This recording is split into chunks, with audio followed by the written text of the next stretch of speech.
on Instagram, Facebook, and Twitter. It's 8 o'clock.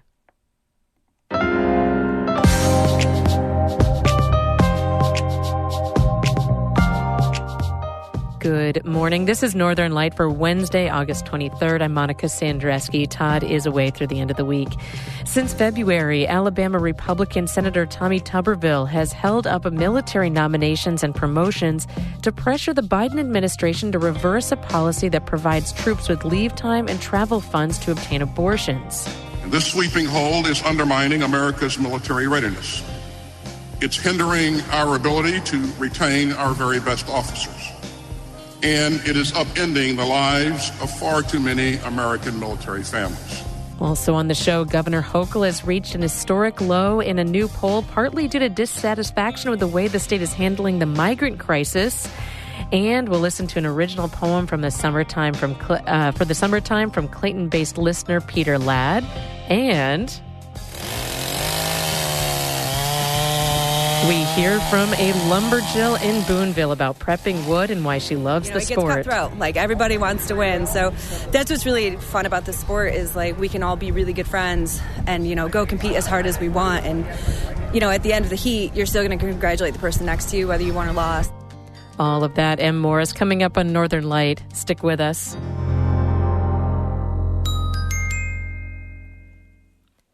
Support for the station comes from Mountain Orthotic and Prosthetic Services, a full-service practice committed to providing care for patients of all ages, with offices in Lake Placid, Plattsburgh, and Malone. Details and referrals at mountainonp.com.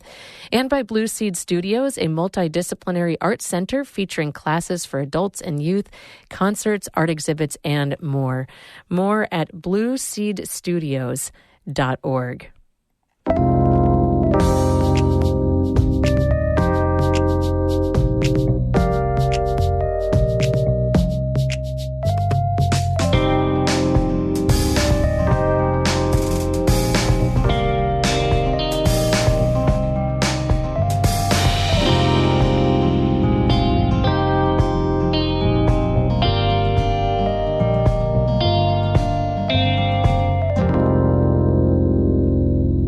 This is Northern Light. I'm Monica Sandreski.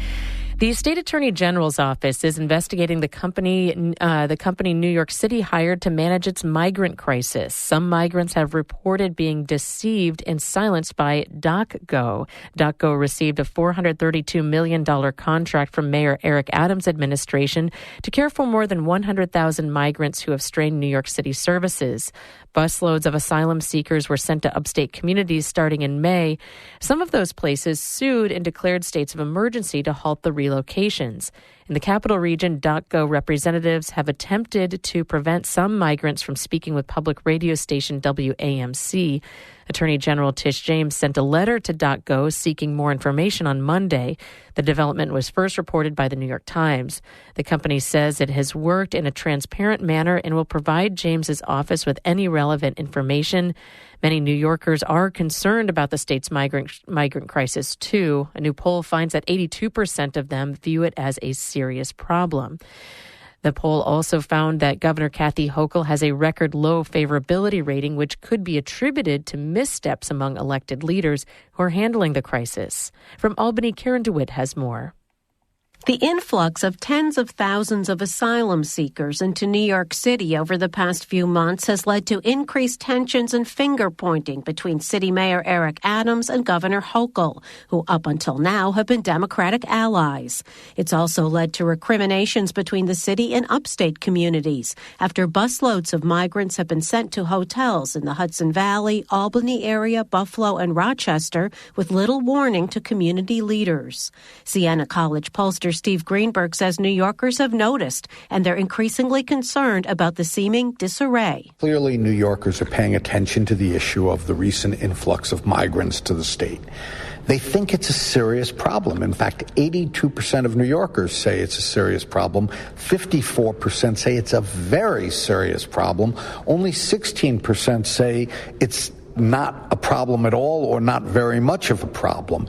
And it's across the board. He says 77% of Democrats, 84% of independents, and 89% of Republicans all say it's a serious problem. The poll also asked respondents how they rank their elected leaders' handling of the crisis and found 51% disapprove of the way the governor's responding, compared with 35% who think she's doing a good job with it.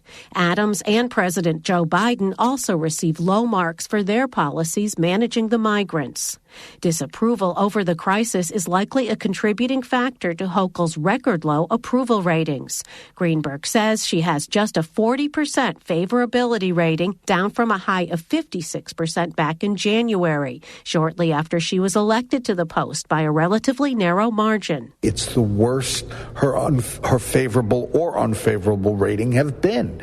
So she's in a tough spot, has been over the last 6 months. Certainly her handling of the migrant issue does not help her numbers. New Yorkers are split on whether they approve of the job that Hochul is doing in office at 46 to 46%. The governor earlier this week announced a win in her quest to get the federal government to help with the state's migrant crisis. The Biden administration agreed to let the state use Floyd Bennett Field, a former military air station, to house up to 2,000 single adults. And the governor announced the state will invest $20 million in caseworkers to help expedite the asylum seekers' paperwork. The governor is frequently asked by the media about her policies regarding migrants. She often lists the steps she's taken to try to help with the crisis. The state of New York is very engaged in handling the migrant situation.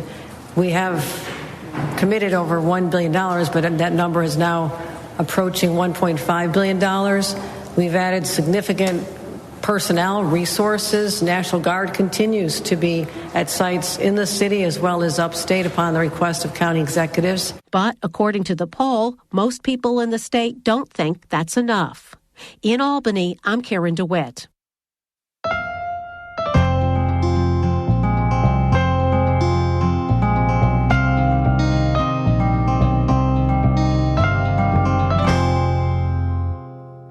For 6 months, Alabama Senator Tommy Tuberville has been holding up military nominations and promotions.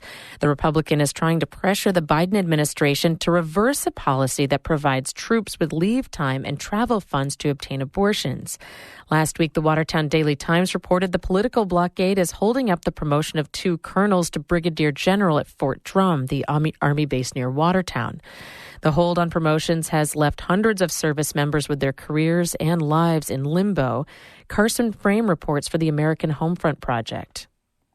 For the first time in the history of the Department of Defense, 3 of the military branches are without leaders. Hundreds of other nominations promoting people to high-level military jobs are being held up in the Senate. This is unprecedented. It is unnecessary, and it is unsafe. Defense Secretary Lloyd Austin bemoaned the impasse at an August retirement ceremony for the outgoing Navy chief, whose permanent replacement is affected by the hold. This sweeping hold is undermining America's military readiness. It's hindering our ability to retain our very best officers. And it is upending the lives of far too many American military families. The hold came just after the Biden administration announced the new reproductive health policy. Now that several states have outlawed or restricted abortion, the policy gives service members time and money to travel for the procedure. But Senator Tuberville and his supporters say the Biden administration overreached. They say the abortion travel policy is illegal, and Congress should have a chance to vote on it. On the Senate floor, Republican Mike Lee of Utah defended Tuberville. The President of the United States has the audacity to lay at his feet any suffering, any misfortune, any unhappiness among these families, any military readiness that may flow from it, when he himself knows darn well that in order to score cheap political points with the abortion lobby, he's willing to bring these things on. And there are unhappy families. A group of military spouses says the gridlock over promotions is straining their families and hurting operations. Our military service members and their families are absolutely being used as a bargaining chip here. Banna Miller is an Army wife and board member of the Secure Families Initiative. Leadership is not in place. Some senior folks are being asked to delay retirement until their replacements get confirmed. More junior military personnel can't advance because there's now a clog, so to say, in the promotion pipeline. And really, it affects morale for every single service member and their families. As a result of the hold, some service members haven't been given orders for their next duty station, making it harder for their spouses to maintain jobs and enroll their kids in school. Some families are being stuck paying out of pocket for those moves while they await orders, and that can be a huge financial burden for families. Supporters of the hold point out that military positions aren't going unfilled. The Pentagon has the authority to appoint acting leaders if an official promotion is delayed. But Marine Corps spouse Brandy Jones, organizing director for the Secure Families Initiative, says that means military personnel are being asked to do more advanced jobs without an increase in pay or rank. I mean, an example would be someone who's on an international call and everyone else from every country is a general except for that member of the military for the U.S. So that's an example of, being placed in an acting role, but not really being provided with all your capabilities, such as even an aide. There's no clear end to the impasse. Senate leaders could theoretically get around the hold by scheduling separate votes on promotions. But Texas Democratic House member Joaquin Castro discounts that idea. It would take so much time to go through and vote on each of the promotions that you would essentially wipe out the time needed for just about every other kind of legislative vote for the remainder of the year at least. The Pentagon estimates that if the holds don't lift by the end of the year, nearly 650 of the more than 850 general and flag officer nominations will be affected. This is Carson Frame reporting. This story was produced by the American Homefront Project, a public media collaboration that reports on American military life and veterans.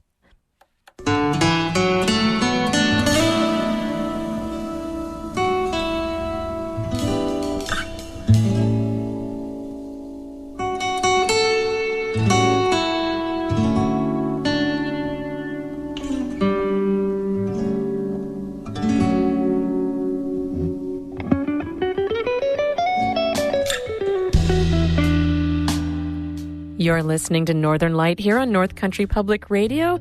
It's 8:12. Good morning. I'm Monica Sandreski. Coming up on the show, a listener's original poem for the summertime. That's coming up right here on Northern Light, which is supported by the North Country Children's Museum Potsdam, with hands-on and minds-on exhibits and programs for children 12 and under and their families, open Wednesday to Sunday, 10 to 5, northcountrychildrensmuseum.org. And by St. Lawrence Health, committed to keeping the community healthy and safe by providing vaccines for patients to strengthen their defenses, stlawrencehealthsystem.org. Music right now by the group Dogface out of Winooski, Vermont.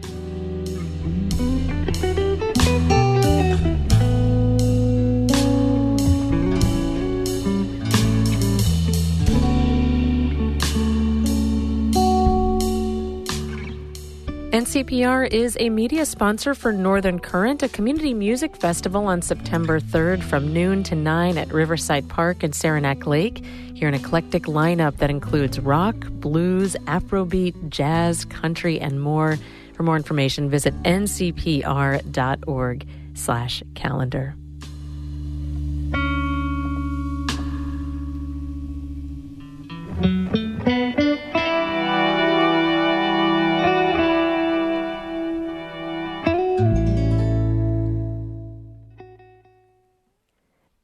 The New York State Fair opens today with a new director who has North Country roots. Sean Hennessy, who had been interim director for the last year and a half, has taken the reins on a permanent basis following a nationwide search.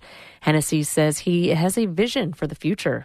Stabilizing the buildings, making sure that there's longevity there, but also making sure that people that come to the fairgrounds feel included, regardless of their background, their faith, their ethnic background, whatever that they may feel is them. I want them here, and I want them to feel welcome.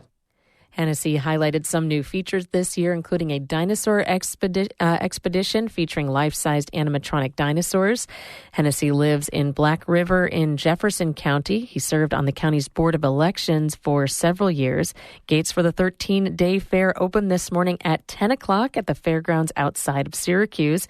And while you're there, you can pay a visit to a special exhibition today only. The company that's building a $1 billion mega computer chip complex in central New York is offering a special exhibition for the first day of the fair. Micron is offering a close-up look at what memory means. WRVO's Ellen Abbott reports. Today only, Micron invites fairgoers to learn about what it does in an interactive educational space at the fair's exhibition center. Micron's Amy Henneke says it's a very hands-on exhibit. For example, there's a memory install race. We have the opportunity to here install memory into an actual computer device. The notch doesn't align with it, so I got to flip it around.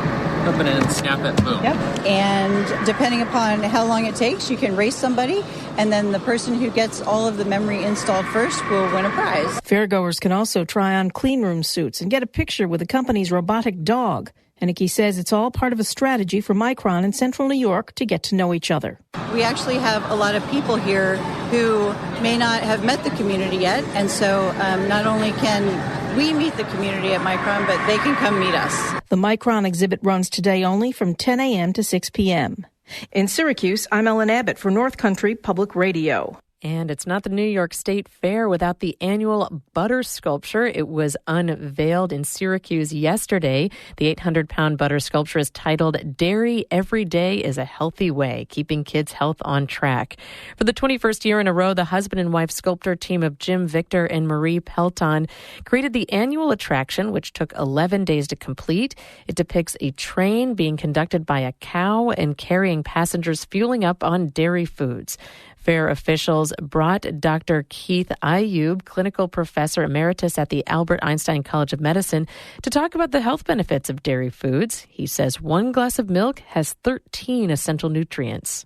And it provides 7 of the 14 nutrients that are necessary for early brain development.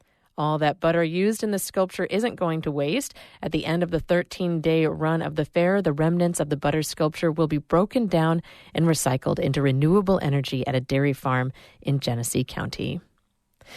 This past weekend, Boonville hosted its 76th annual Woodsman Field Days. The event is a days-long celebration of all things forestry with chainsaw sales, sawdust digs for the kids, and lots of competitions, sawing, chopping, log rolling, and more.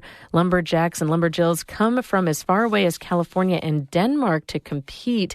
Anna Williams-Bergen spoke with one seasoned competitor as she prepped her block for the day's chopping competition and produced this Herd Up North.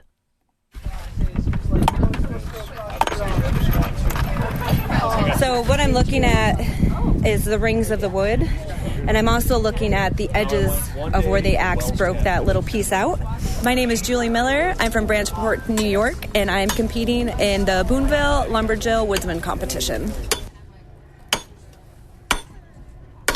White pine is what we're chopping today, and the knots of a white pine are very, very hard. To put an axe into it will actually ruin our axes, so we avoid those with all of our ability.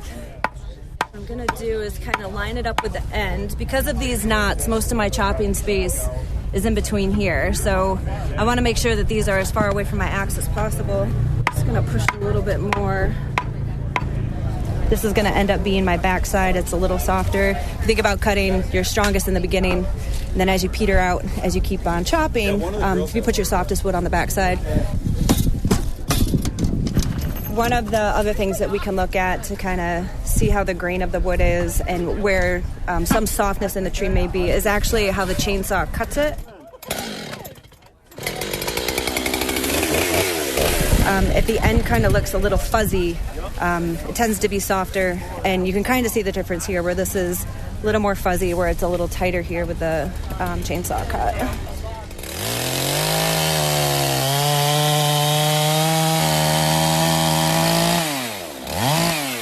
You know, it gets cutthroat. Like, everybody wants to win. So that's what's really fun about this sport is, like, we can all be really good friends and, you know, go compete as hard as we want. And, you know, at the end of the heat, you're still going to congratulate the person next to you, whether you won or lost, you know. Here they go. They're working. It's going to be close. Who's going to get it? Who's going to get it? Oh, man, it's about a photo finish. Wow. That's too close for me to call. That was Lumberjill Julie Miller from Branchport, New York at the Woodsman's Field Days in Boonville last weekend. Anna Williams-Bergen produced this Herd Up North.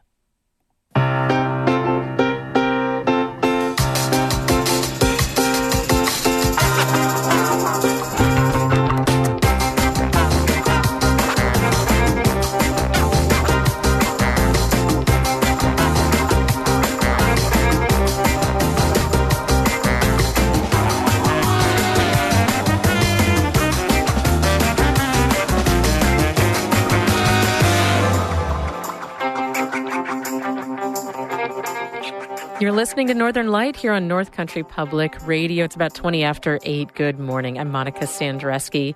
Coming up in just a minute, a listener poem for the season. Then stick around after the show for Bird Note. Coming up at 8:42.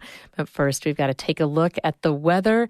And last check, it was 59 degrees in Lowville, 63 in Plattsburgh, 61 in Lake George. Partly cloudy to mostly sunny skies in the forecast throughout the region. Temperatures are expected to rise into the lower 70s by the afternoon. Overnight tonight, mostly cloudy skies for the Tug Hill Plateau region, but elsewhere should be partly cloudy with lows in the mid-50s expected. A chance of scattered thunderstorms tomorrow throughout much of the region with highs in the upper 60s to low 70s expected. Have you ever had a time where you thought nature could teach us a lesson on how to live? Maybe it was a walk in the woods or watching the river or seeing a bird. Peter Ladd had that experience recently. He's a professor at St. Lawrence University and spent much of his career working in counseling and family services in Akwesasne. He's sent me original poems in the past that we've shared here on Northern Light, and in the last few weeks, he shared another one called Flowers of Summer. It's about the pansies on his back porch in Clayton, and when you read it, the tone of the poem is kind of urgent and encourages the reader to reach out. Ladd says he was moved to write it recently after watching the news. He found he was getting pretty upset hearing about political divisions, racial tensions, and people being isolated from each other. I've worked on the Mohawk Reservation for 45 years and also at St. Lawrence for the same amount of time. So I'm faced with all kinds of diversity, dealing with their struggles. It's really in front of my mind.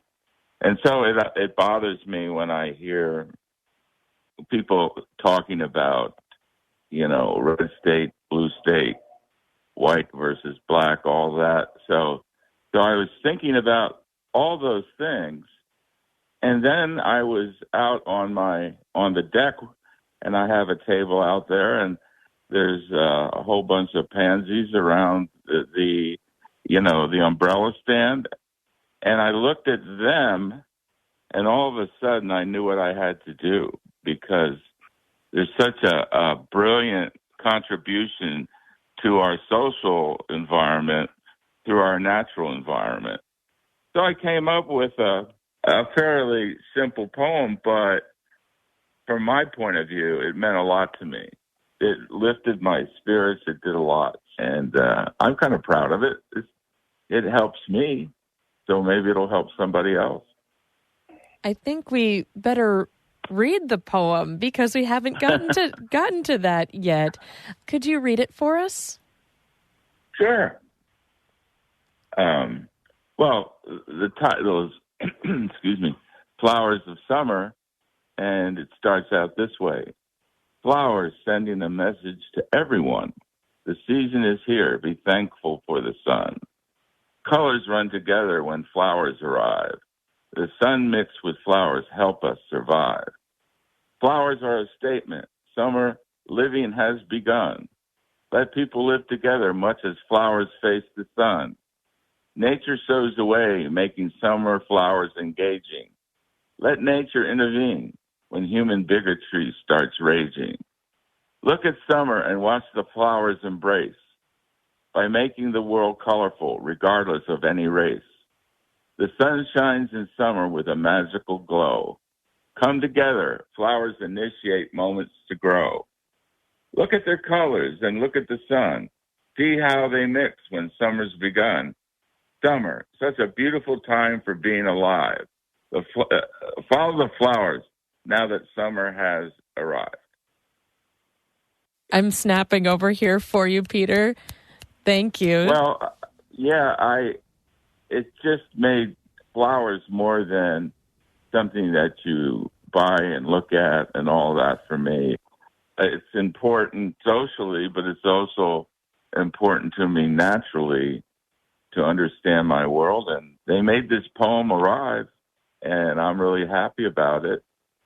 These pansies, too, I mean, I don't know if you could pick a friendlier flower to be inspired by. Yeah, well, yeah, I agree. I think they're just doing their thing, and actually, I got a little strange with them. I watched them helping each other, where when there was not a lot of rain, one would drop, and then the next thing you know, when there was rain, there was another one wrapped around it, and I know that gets way out there, but it's kind of fun for me because I think pansies they're very peaceful, and they're always there for me. Every time you go to wash a dish, you can look straight at them. So I spend seems like more time in the kitchen so I can just keep looking at them. And we watered them to make sure they survived. And so it's a reciprocal relationship. I feel they're helping us, and we try to help them, and it makes everything more positive, at least the way you look at things.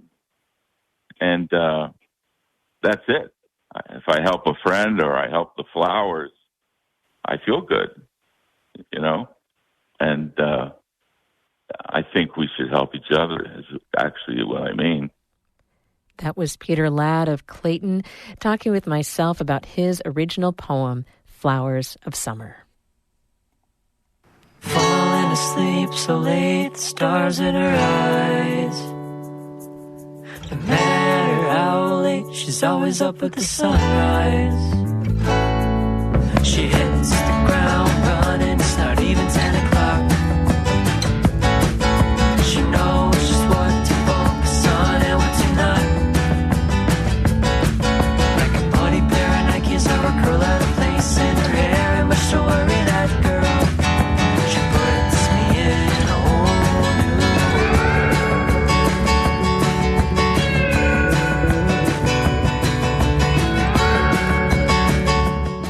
We're listening to the song Whole New World by the Saratoga Springs-based group New American Cuisine. They first got together a couple of years ago when they were in high school, and now they've evolved a bit and played in Elizabethtown and Cafe Lena this summer. This is their song again, Whole New World.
By the Saratoga Springs-based group New American Cuisine.